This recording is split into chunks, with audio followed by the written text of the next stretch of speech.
Advaita Pancharatnam of Sri Shankaracharya, as explained by D.B. Gangolli, Sri D.B. Gangolli, we have already seen in 10 sessions in this subject. Today is the 11th session. So, among the 5 shlokas of Advaita Pancharatnam, Pancha means 5, Pancharatna, 5 gems of Advaita. The the 2 shlokas we have already explained. Now we will start the 3rd shloka.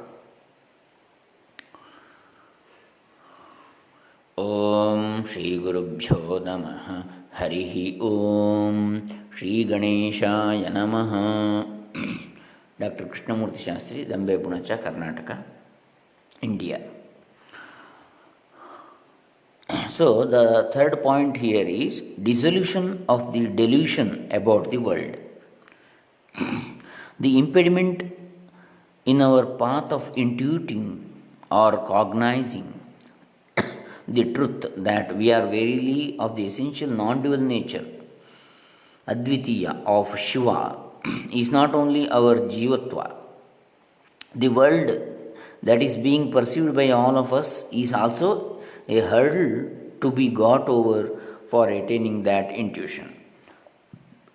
The problematic thought or idea that if we are all of the very essence of Advitiya or non-dual Chaitanya Swarupa, then how at all did this world of duality, full of gross, insentient things come into being, poses a threat to our Shiva Bhavana or belief of our being of the essential nature of non-dual reality. The doubt that here there exist many jivas like us, all of them along with us are living in this world, and like us, they too are having sukha and dukkha, that is happiness and sorrows, miseries. How did this how did this manifoldness of jivatva come about?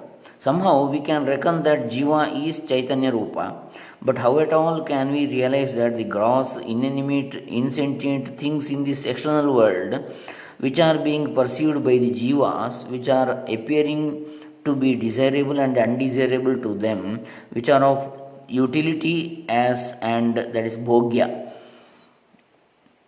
as and when the jivas uses them, bhokta, and which exist for the sake of another external entity, paratantra. Such gross, insentient things are of the essence of Chaitanya. How? Bothers us a lot. Therefore, as a solution for this haunting doubt, the next verse, which mentions another illustration, is quoted.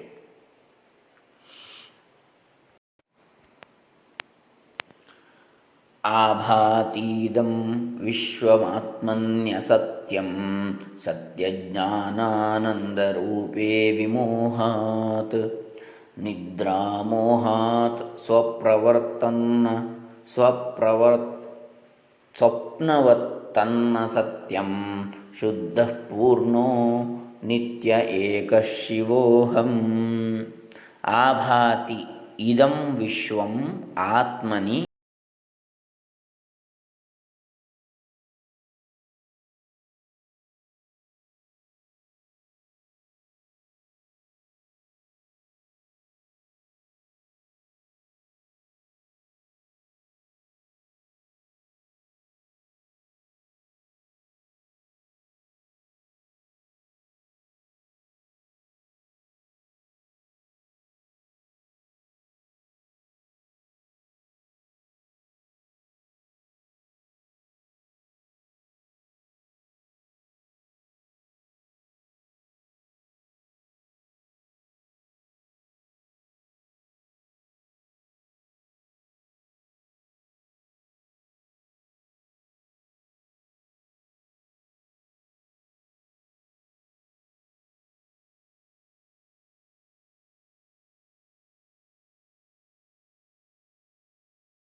मोहात् स्वप्नवत् तत्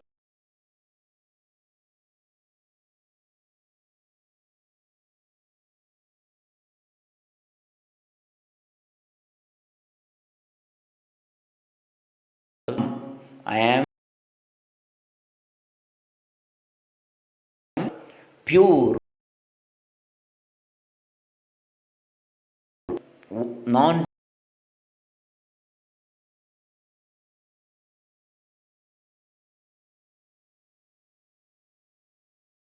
of this.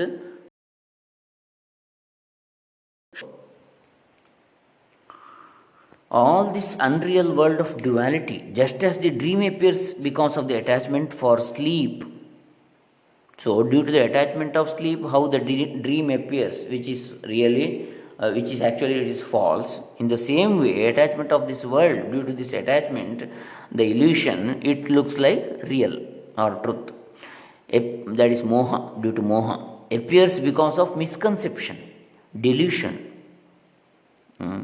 Therefore, it is not real. I am Shiva, who is pure, consummate, eternal, and non dual alone. So, that is the meaning. Here, doubt with regard to the illustration of the rope snake. If we consider the illustration of the rope snake mentioned in the previous verse, then some doubts arise.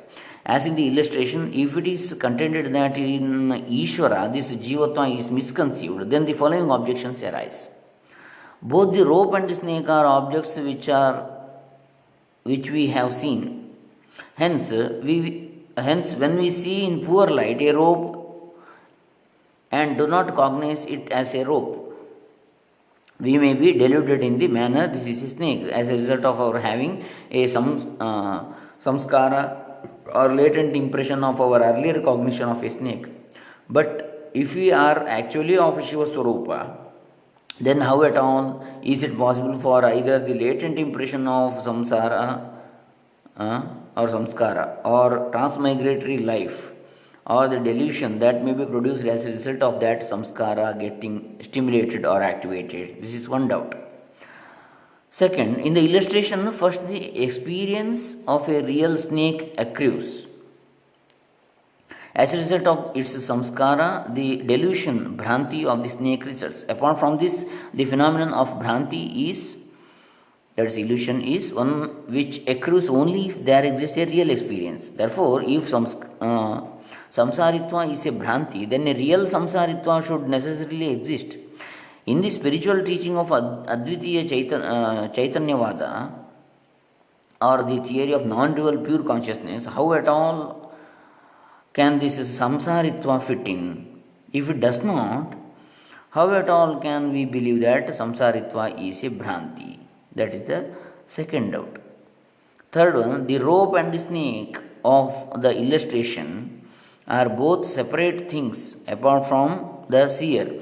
They are objects for him. No human being reckons or assumes himself to be a snake.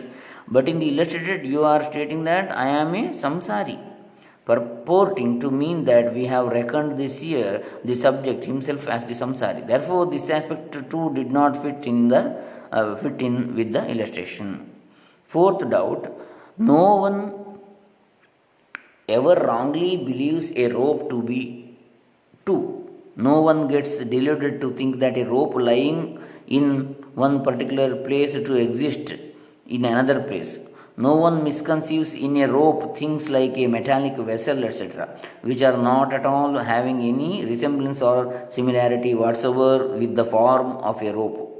But the Vedantins affirm in the illustrated that in one Shiva there has occurred a delusion about many Jivas, the world which is an object for Atman and which is external to him is misconceived in him. Further, the world which is full of gross things which are not at all similar to Shuddhatma Swarupa is misconceived in it. This tenet too does not agree with the rope snake illustration. It being so, how can we at all believe that we are of Shiva Swarupa and in that essential nature of pure being consciousness itself we have misconceived Jivatva and Jadatva which never exist in it? This is the objection.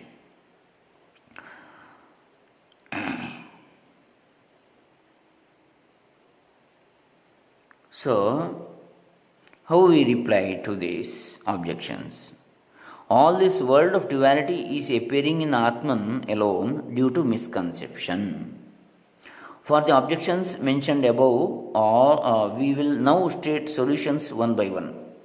The first objection is how at all could either the samskara as or of samsaritva, which we never before had any experience, or its offshoot of Brahma or delusion arise? Is it not? But there does not exist any rule of law whatsoever that the experience akin to Bhranti or delusion should have previously occurred. In the rope of the illustration, there was never any experience of the type, this is a snake. Even so, there exists a Bhranti of the type, this is a snake. Similarly, in the illustrated, we may plausibly believe the Bhranti of samsaritva has accrued. The second objection is because of the reason that only after we have actually seen a real snake, its Brahma has taken place. Only after seeing a real samsari, the samsaritva Brahma should come into being, is it not? But there does not exist any rule of law whatsoever that only after seeing actually a real snake, its delusion should occur. Let us assume that two persons, one who has not seen a snake right from his childhood, and the other who has seen it. After seeing a rope from a distance, because it was poor light, they had not cognized it as a rope.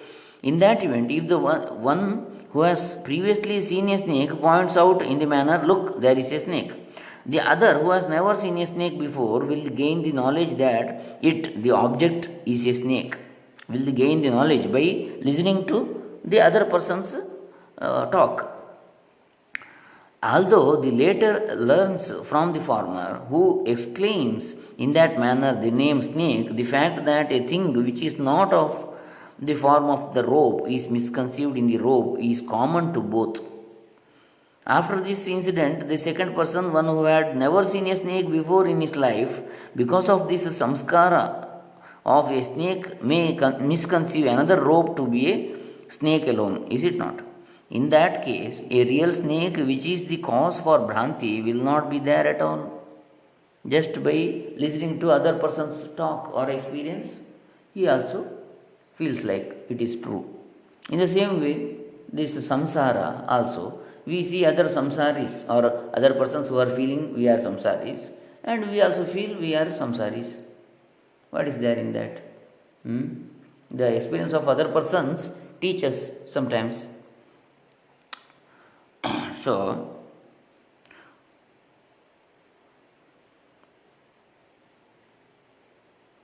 next we will continue in the next session. Hare Rama, Om Tat Sat. This is the 11th session of Advaita Pancharatnam.